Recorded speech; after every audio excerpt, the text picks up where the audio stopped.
Morning, everybody. Welcome to Second Cup of Coffee. Pastor Tom here, Rancho Christian Center. We're in week 2 of our January series. I realized last week I didn't give you a title.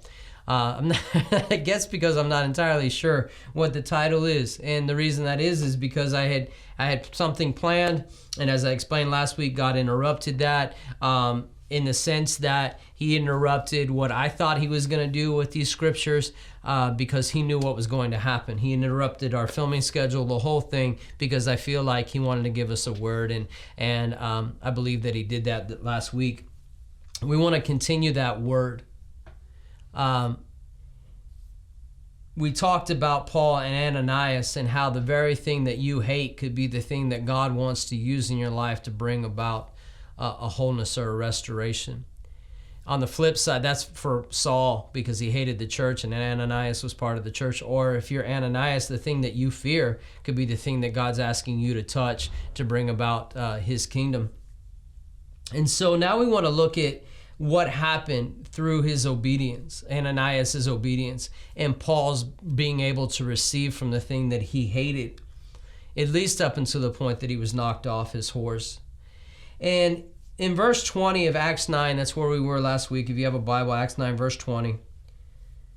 This is Paul. This is Saul, actually. And he gets healed. The scales come from his eyes, and it says immediately he preached the Christ in the synagogue, that he is the Son of God.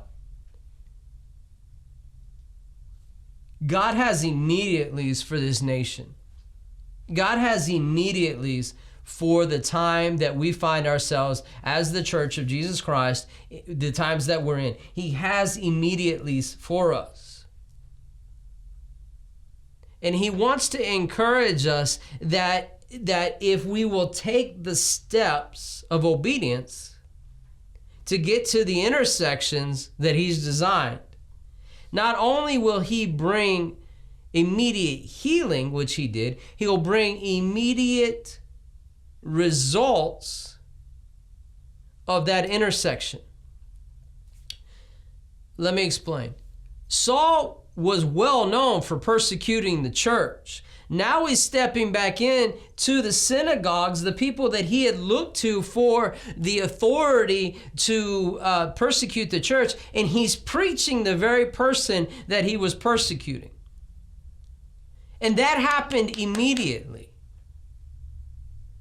I hear God saying, don't look for the process to be long. I'm looking for the process to begin, is what I hear God saying.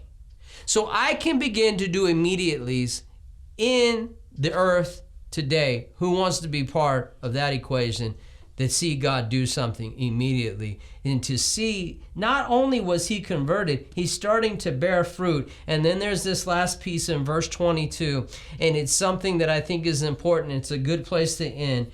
It says, Saul increased all the more in strength, and he confounded the Jews who dwelt in Damascus, proving that this Jesus is the Christ.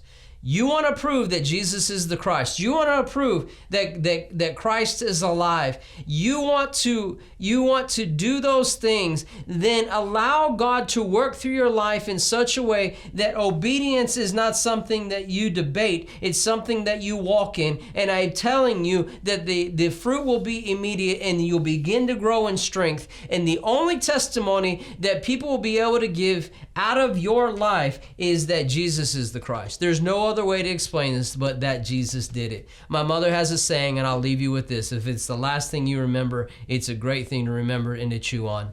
If I can explain my life any other way than Jesus did it, then I'm not living up to my full potential as a Christian. If I can explain my life any other way than Jesus did it, then I'm not living up to my full potential as a Christian.